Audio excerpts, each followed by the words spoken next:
Shalom saudara sekalian, sungguh kita bersyukur kepada Tuhan, Tuhan setia memimpin kita.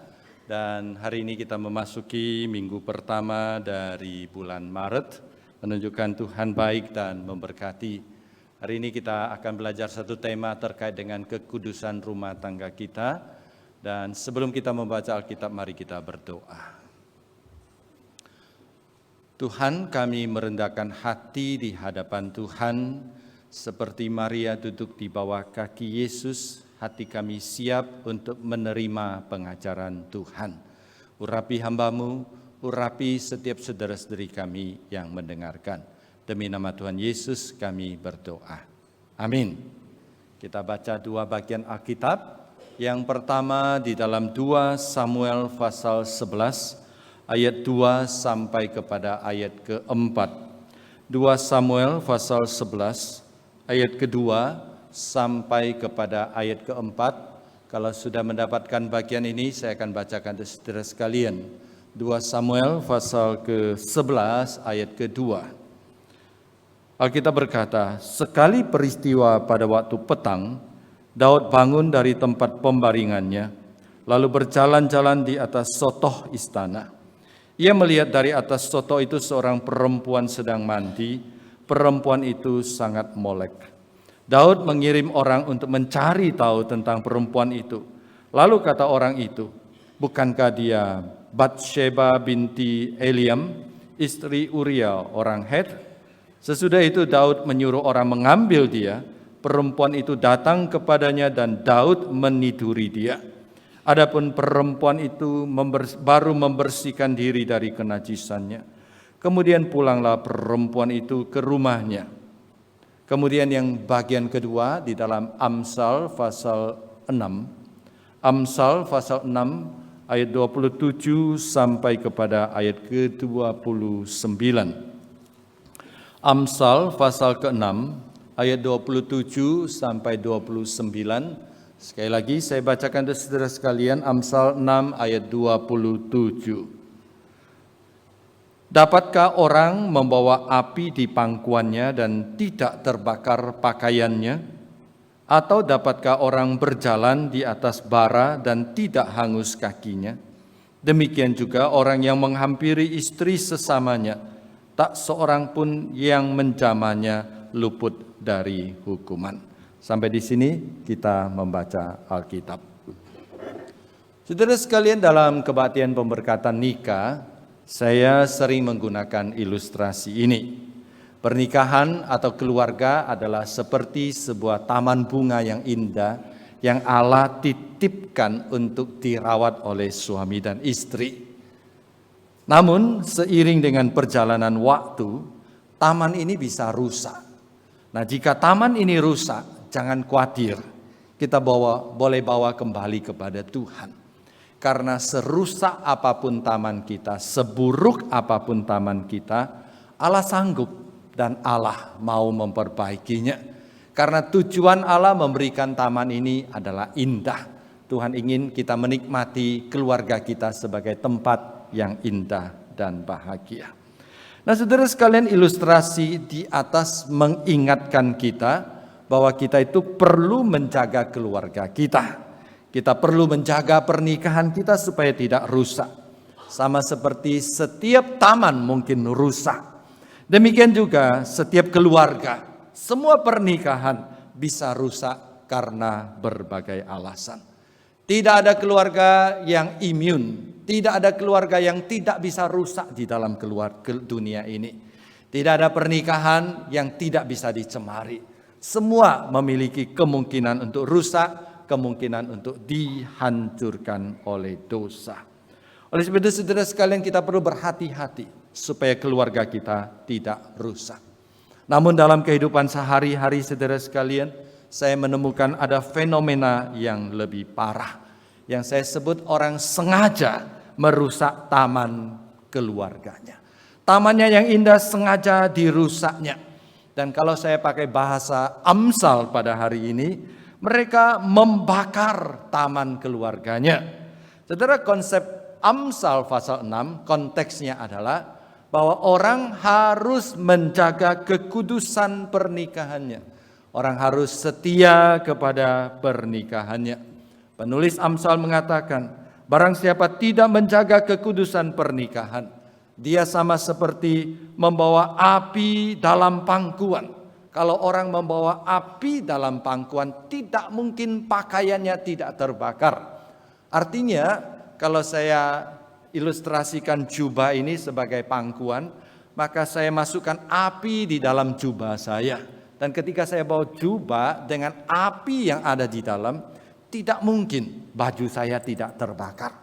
Tidak mungkin, kata penulis Amsal, orang berjalan di atas bara api, kakinya tidak terbakar. Demikian juga saudara sekalian, barang siapa tidak menjaga kekudusan pernikahannya, barang siapa tidak setia kepada keluarganya, dia sama seperti menyulutkan api, membakar taman keluarganya, membawa kehancuran, membawa penderitaan kepada setiap orang yang ada di dalamnya. Saudara, kisah dari Raja Daud dalam 2 Samuel 11 yang kita baca tadi dengan jelas menggambarkan, menjelaskan kebenaran di atas. Nah, sebenarnya ketika pasal ini ditulis, Raja Daud berada di atas puncak kehidupannya. Dia sudah menjadi raja yang terkenal. Dia memiliki segala-galanya yang diimpikan oleh manusia. Sebagai raja, dia memiliki kekuasaan yang besar. Sebagai raja, dia memiliki kekayaan yang banyak. Sebagai raja, dia bisa menikmati segala kenikmatan yang ada di dalam dunia ini. Dia kurang apa lagi, saudara sekalian? Dia sudah berada di puncak kehidupannya. Namun di tengah kekudusan, kesuksesannya, dia tidak hati-hati. Dia jatuh ke dalam dosa perzinahan. Saudara sekalian, akhirnya Alkitab mengatakan dia bertobat di hadapan Tuhan.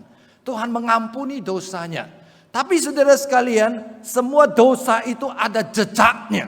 Semua dosa itu ada akibatnya. Semua dosa itu ada bekasnya. Tuhan mengampuni dosanya, tapi Tuhan tidak menghapus bekas dosanya. Daud harus mengalami dan menanggung akibat dari dosa seumur hidupnya. Alkitab mencatat pada satu sore, Daud berjalan di atas sotoh istananya. Pada waktu itu rumah di Israel dibuat atapnya adalah rata. Itu namanya sotoh. Dia berjalan di atas atap istananya. Lalu dia melihat seorang perempuan mandi. Dan Alkitab menggambarkan perempuan itu sangat cantik, sangat molek, kata Alkitab terjemahan baru. Kemudian Daud tertarik dan meminta orang membawa dia ke istana. Lalu Daud berzina dengan perempuan itu. Yang parah adalah Daud sudah diberitahu bahwa perempuan itu sudah bersuami dan suaminya adalah Uria. Uria adalah salah satu pahlawan terkenal, pahlawan perang dari Raja Daud. Jadi saudara, Daud sama seperti pagar makan tanaman. Itu adalah istri dari tentara andalannya, tapi dia tetap ambil. Di sini kita melihat seseorang kalau matanya sudah dibutakan oleh nafsu, hatinya sudah dibutakan oleh keinginan duniawi, maka segala sesuatu mampu dan berani dia jalankan. Otaknya sudah tidak berfungsi, logikanya sudah dibutakan oleh dosa.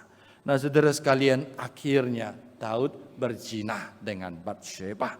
Saudara, tentu perzinahan tersebut dilakukan dengan tersembunyi. Benar saudara sekalian, hampir semua dosa dilakukan secara tersembunyi. Kalau saudara bohong, kalau bisa bohongnya jangan ketahuan. Kalau saudara mencuri, kalau bisa mencurinya jangan ketahuan. Ya, kalau saudara berzina, ya paling baik jangan ketahuan. Daud melakukan perzinahannya secara tersembunyi, dia merasa aman. Memang Daud berhasil menutup dosanya dari manusia. Tapi Daud tidak bisa menutup dosanya dari dua pihak yang ada di dalam hidupnya. Yang pertama, Daud tidak bisa menutup dosa dari hati nuraninya. Di sini kita melihat Daud adalah seorang anak Tuhan. Ada roh Tuhan tinggal di dalam hatinya. Roh Tuhan menerangi hatinya dan menegur dia. Dan di dalam terang firman Tuhan, Daud dikejar-kejar oleh hati nuraninya. Dia tertekan, dia hidup di dalam ketakutan, dia hidup di dalam kegelisahan. Nah saudara sekalian, ada satu Mazmur, Mazmur nomor 51. Mazmur ini ditulis oleh Raja Daud setelah dia ditegur oleh Nabi Nathan. Dia berdosa berzina dengan Batsheba. Saya kutip beberapa kalimatnya. Ayat 5, sebab aku sendiri sadar akan pelanggaranku. Aku senantiasa bergumul dengan dosaku. Aku dikejar-kejar oleh rasa bersalahku. Aku tertekan terus. Aku gelisah. Aku takut dihukum oleh Tuhan. Saudara sekalian, orang yang sudah percaya, kalau dia sudah berdosa, dia akan terus-menerus dikejar oleh rasa bersalah. Karena ada Roh Kudus yang terus menegur dia. Ayat 13, janganlah membuang aku dari hadapan-Mu Tuhan. Dan jangan ambil roh-Mu yang kudus daripadaku. Daud takut karena dia jijik di hadapan Tuhan. Dia dibuang oleh Tuhan. Tapi saudara sekalian, kita bersyukur kepada Tuhan. Seberapapun besar dosa kita, Tuhan tetap ampuni kita. Tapi jangan senang dulu. Setelah Tuhan ampuni kita, kita tetap harus menanggung akibatnya. Karena dosa selalu membawa bekas. Dosa selalu membawa akibat. Ayat 16, Daud takut. Lepaskanlah aku dari hutang darah ya Allah. Dia takut dia dibunuh karena dia sudah membunuh orang.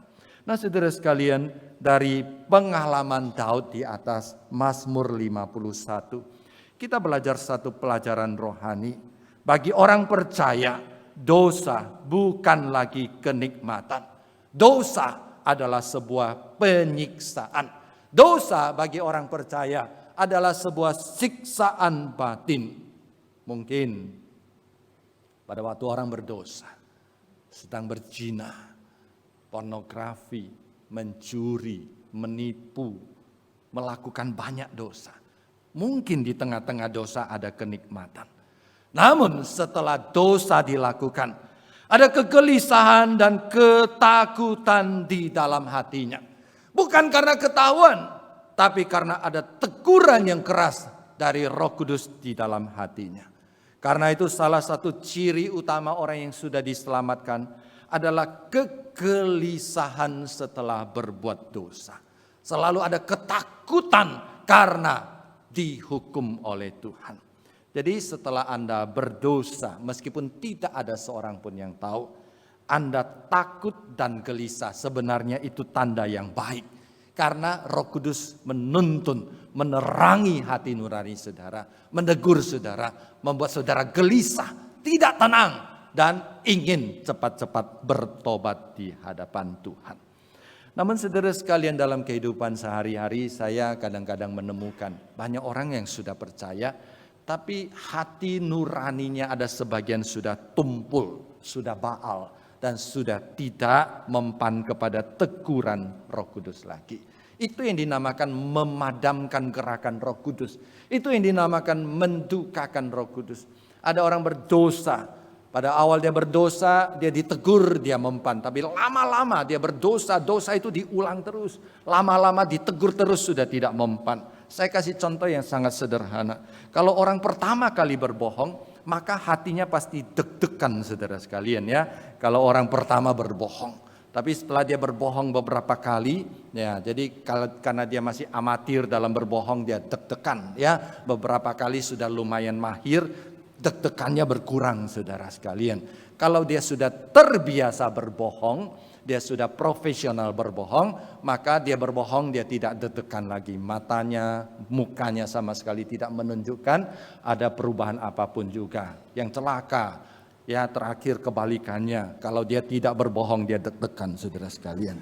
Nah saudara, itu menunjukkan banyak orang di dalam hatinya sebenarnya pada awalnya ada hati nurani yang masih peka kepada pimpinan Roh Kudus. Namun saudara sekalian, di dalam kehidupan kita banyak orang berhasil menekan sedemikian rupa akan hati nuraninya. Berusaha sedemikian rupa berhasil memadamkan gerakan Roh Kudus dan dia tetap bisa merasa tenang. Kalaupun kita sudah berdosa dan kita merasa tenang karena tidak ada yang melihat, kita bisa menyembunyikan dosa dari orang, bisa mengalahkan hati nurani kita. Tapi kita tidak bisa menyembunyikan dosa kita dari Tuhan. Karena kita tahu Tuhan kita adalah Tuhan yang maha tahu. Dia tidak hanya maha melihat segala sesuatu yang kita perbuat, tapi dia juga menghakimi dan menghukum dosa kita kecuali kita bertobat di hadapan Tuhan. Jadi Allah melihat segala perbuatan dosa kita. Hal ini tercermin jelas dalam kisah Daud yang kita pelajari pada hari ini. Nah, saudara sekalian, waktu Daud bertobat, Allah mengampuninya. Sekali lagi saya katakan, setiap kali kita berdosa, kita bertobat, Allah pasti mengampuni. Tapi jangan main-main dengan dosa. Karena dosa punya jejaknya, dosa punya bekasnya, dosa punya akibatnya. Dan akibat dosa itu harus kita tanggung seumur hidup.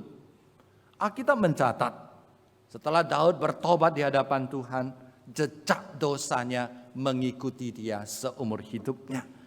Minimal ada beberapa hal yang menggambarkan kehancuran keluarga Daud. Daud untuk menikahi Batsheba. Jadi ceritanya Batsheba hamil, untuk menyembunyikan perzinahannya, Daud panggil Uria pulang, suruh Uria pulang tidur dengan istrinya. Supaya kalau orang tahu dia hamil, maka dituduhkan atau diberitahu itu Uria yang menghamili dia. Tapi Uria tidak mau pulang, tidur dengan istrinya. Singkat cerita akhirnya Daud dengan cara yang licik membunuh Uria, suami dari Batsheba.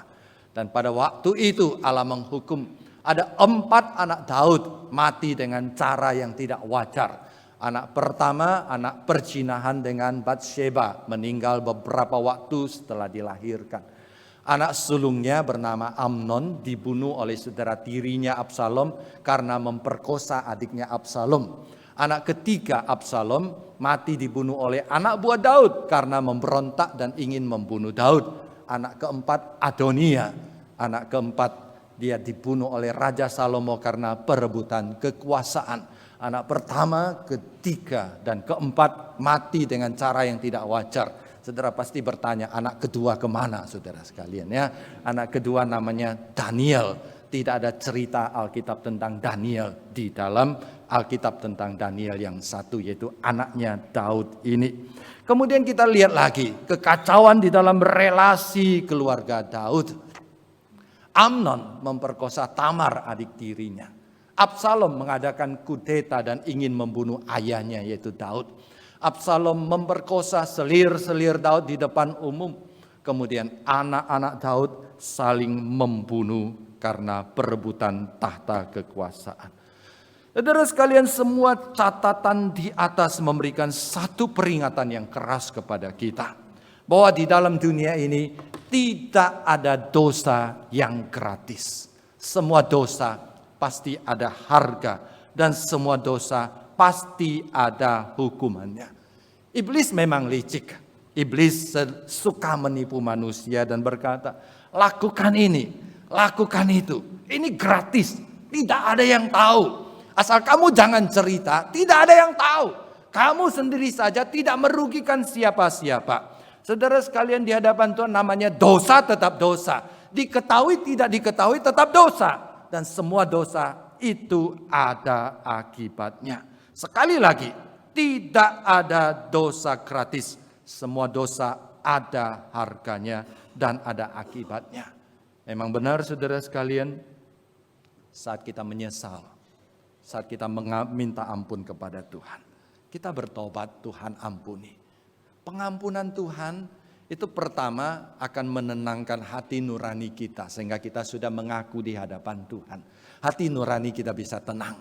Hati nurani kita bisa aman. Pengampunan Tuhan membebaskan kita dari hukuman kekal di dalam neraka. Tapi pengampunan Tuhan tidak menghapus jejak-jejak, bekas-bekas, akibat-akibat dosa di dalam kehidupan. Saya kasih contoh yang sangat sederhana. Seorang anak muda, kalau dia mabuk-mabukan lalu menyetir mobil, dia tabrakan, kakinya patah. Bukankah dia sudah berbuat dosa? Dan di rumah sakit dia menyesal akan dosanya. Dia memohon ampun kepada Tuhan. Dan dia berjanji untuk tidak melakukannya lagi. Tuhan ampuni, Tuhan ampuni. Hatinya tenang, hatinya tenang. Apakah dia nanti dosanya dibawa masuk neraka? Enggak, saudara sekalian. Tuhan sudah ampuni dia. Tapi kakinya patah. Apakah waktu Tuhan ampuni kakinya jadi sembuh? Tidak. Dia harus menanggung akibat dosa. Itulah yang disebut dengan jejak dosa. Itulah yang disebut dengan bekas dosa. Akibat dosa. Karena itu saudara sekalian, jangan bermain-main dengan dosa. Banyak orang Kristen terlalu meremehkan dosa. Berpikir, karena saya anak Tuhan, saya berdosa, saya datang minta ampun kepada Tuhan. Tuhan ampuni saya. Memang benar saudara sekalian. Tapi ingat, dosa selalu menimbulkan akibat. Dan Tuhan menulis cerita Daud ini adalah sebagai satu peringatan yang keras kepada kita.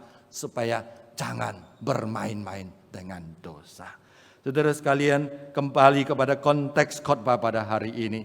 Allah ingin kita menghormati pernikahan kita. Allah ingin kita setia kepada keluarga kita. Allah ingin kita menjaga kekudusan pernikahan kita. Jika tidak, Allah akan menghakimi keluarga kita. Dalam Ibrani pasal 13 ayat 4 dengan jelas Alkitab berkata, "Hendaklah kamu semua penuh hormat terhadap perkawinan, dan janganlah kamu mencemarkan tempat tidur, sebab orang-orang sundal dan pezina akan dihakimi oleh Allah." Sampai di sini saudara sekalian, saya percaya saudara memahami dan saudara menyetujui semua yang saya ungkapkan di atas. Namun ada satu hal yang lebih penting. Apa itu saudara sekalian? Apa yang harus kita lakukan? Bagaimana supaya keluarga kita tetap terjaga kekudusan dan kita tetap setia kepada pernikahan? Kembali kepada ilustrasi di depan, taman indah, taman bunga pernikahan saya, keluarga saya tetap terawat indah dan bahagia. Saudara sekalian, ada dua hal yang dapat kita lakukan. Yang pertama saya sebut sebagai pencegahan dengan berjaga-jaga. Pepatah bahasa Indonesia mengatakan mencegah lebih baik daripada mengobati. Langkah awal pencegahan adalah menyadari. Setiap kita bisa jatuh ke dalam dosa perzinahan.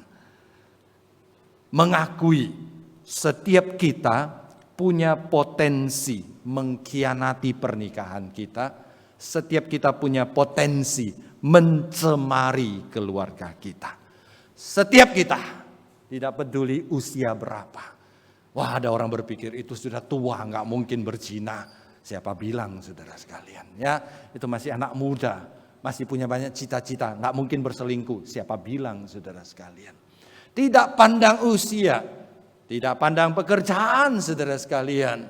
Apakah itu pekerja kantoran, orang yang tidak punya pekerjaan, bahkan pelayan-pelayan, hamba-hamba Tuhan saudara sekalian, bisa jatuh ke dalam dosa perzinahan, bisa jatuh ke dalam dosa perselingkuhan. Tidak peduli tempat tinggal saudara dan tidak peduli lama pernikahan saudara. Kita harus mencegah dengan berjaga-jaga. Ada 3 hal yang harus kita jaga. Yang pertama, jagalah hati kita. Isilah hati kita dengan kebenaran. Isilah hati kita dengan kasih Allah. Saudara, mengapa Daud jatuh ke dalam dosa perzinahan? Karena hatinya tidak menghormati kekudusan Tuhan. Cerita Daud itu berbaling 180 derajat dengan Yusuf.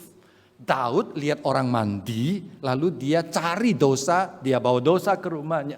Yusuf, dosa mencari dia, dosa menawarkan diri. Istri Potifar tiap hari menawarkan diri berzina dengan dia. Tapi hati Yusuf dijaga oleh kebenaran dan kasih Tuhan. Diterangi oleh firman Tuhan. Bagaimana mungkin saya berdosa kepada Tuhan? Hatinya menghormati Tuhan. Hati Daud tidak hanya tidak menghormati Tuhan. Hati Daud juga tidak menghormati sesama. Dia sudah tahu perempuan itu sudah punya suami. Dia kenal suaminya yang namanya Uria. Tapi dia tetap berzina dengan dia. Bahkan dia membunuh Uria untuk bisa menjadikan Batsheba sebagai istrinya. Saudara, kiranya kita rajin menjaga hati kita. rajin membersihkan hati kita dengan firman Tuhan. Kita isi hati kita dengan kebenaran, dengan kasih Tuhan. Ketika hati kita sudah dipuaskan oleh kasih Tuhan, ketika hati kita sudah dipuaskan oleh kebenaran, maka hati kita tidak akan tertarik dengan berbagai macam godaan dan dosa.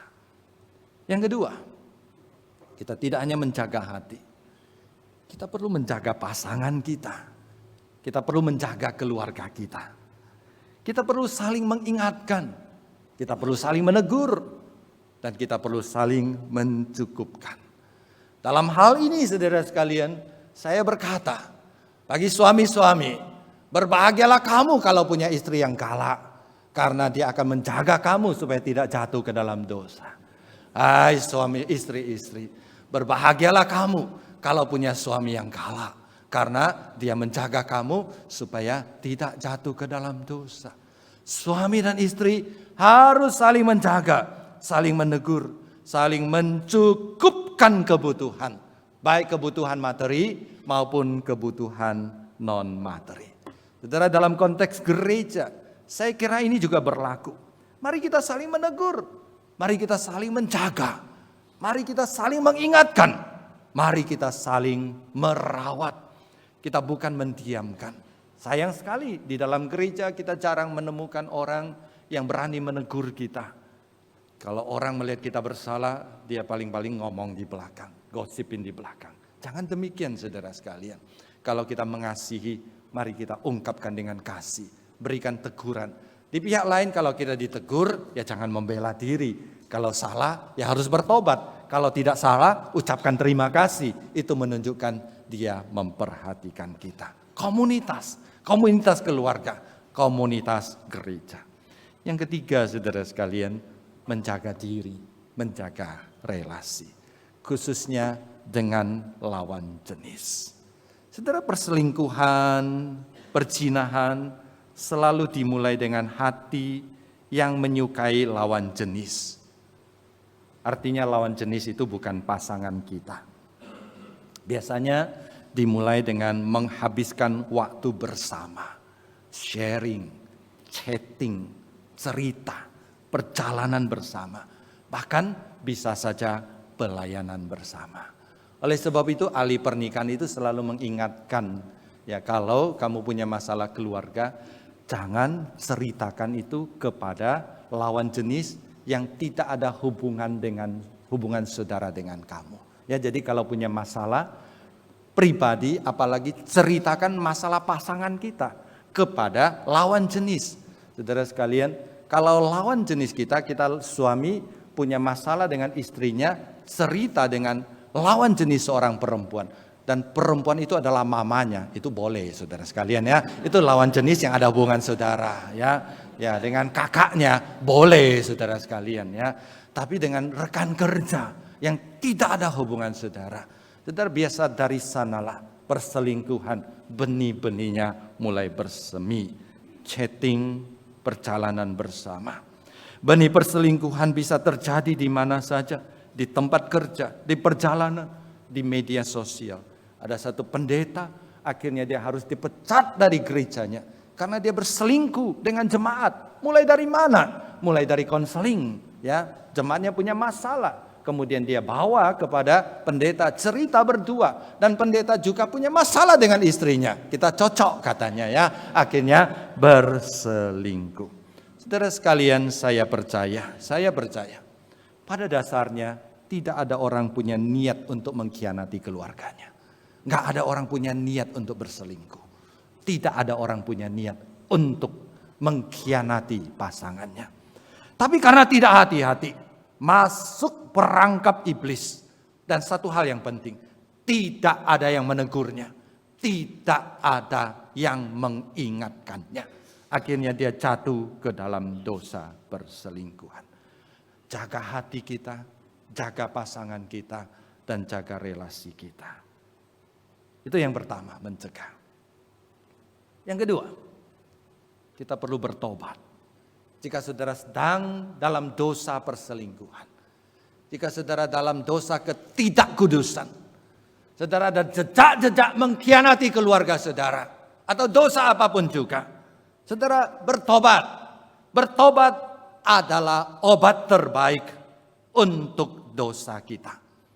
Dosa hanya bisa diobati dengan bertobat dan pengampunan. Ada satu pepatah bahasa Mandarin yang indah. Ku hai wu ya, hui tou shi an. Lautan penderitaan itu tidak ada batasnya, saudara sekalian. Saudara pikir saya sudah cukup menderita, nggak ada batasnya. Dan saudara akan hancur sehancur-hancurnya, belum selesai. Tapi sekali kita membalikkan diri, itulah daratan kita. Lautan dosa tidak ada ujungnya. Dosa tidak pernah puas dengan saudara. Dalam kehidupan Daud, dia mulai dengan malas. Ketika raja-raja pergi berperang, dia tidak pergi berperang. Kemudian malas melahirkan dosa melihat orang mandi.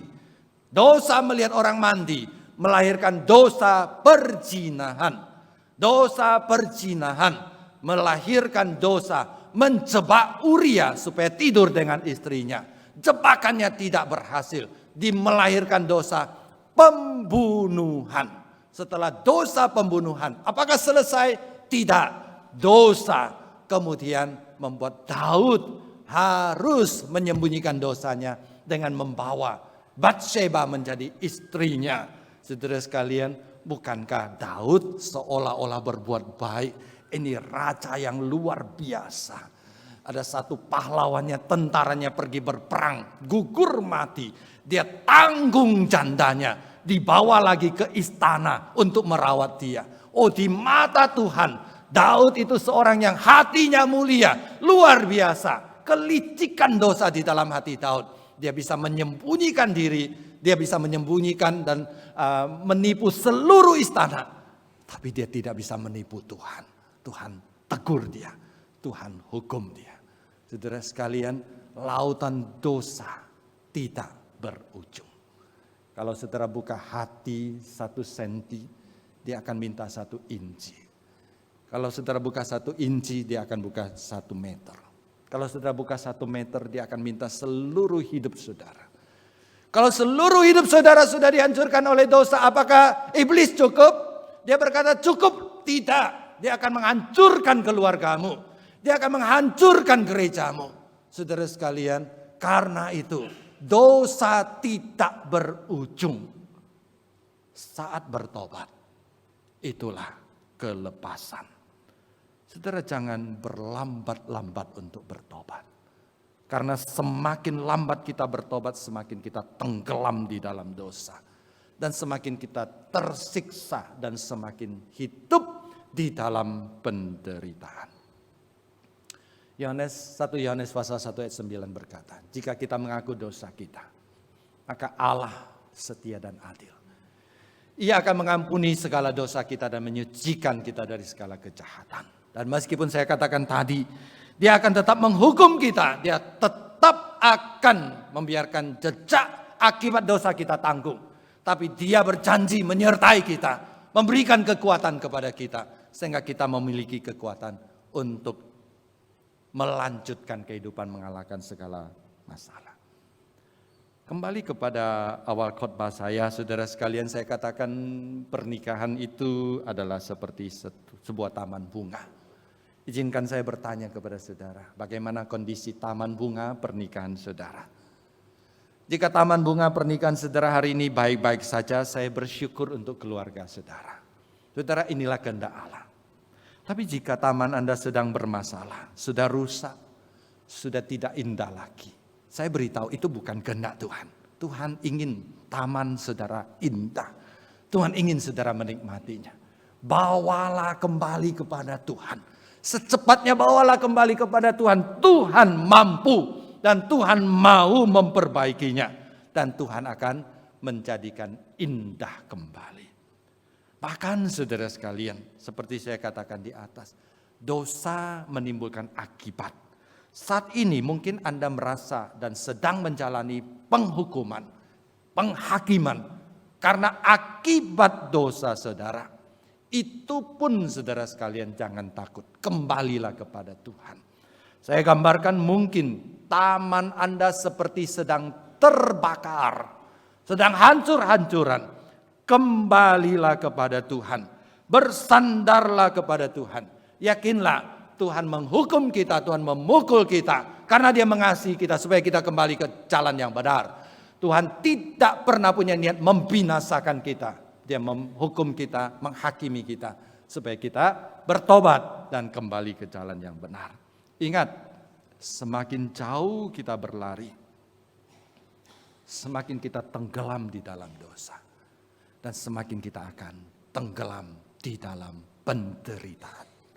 Semakin cepat kita kembali kepada Tuhan, semakin kita cepat mendapat kelepasan. Ingat, di hadapan Tuhan selalu ada kasih, selalu ada pemulihan, selalu ada pengharapan. Meskipun kita sedang berada di tengah hukuman, Tuhan akan memegang tangan kita, menyertai kita, melewati setiap jejak hukuman akibat dosa yang ditimbulkan.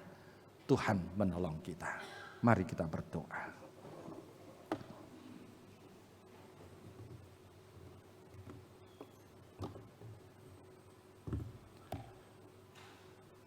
Kami menyerahkan keluarga dari setiap kami. Tuhan, kami bersyukur kalau keluarga kami indah.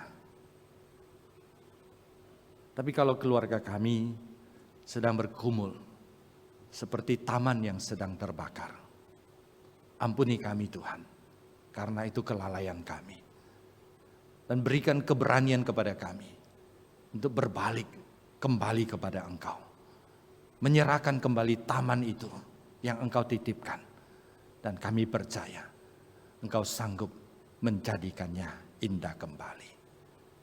Demi nama Tuhan Yesus kami berdoa. Amin.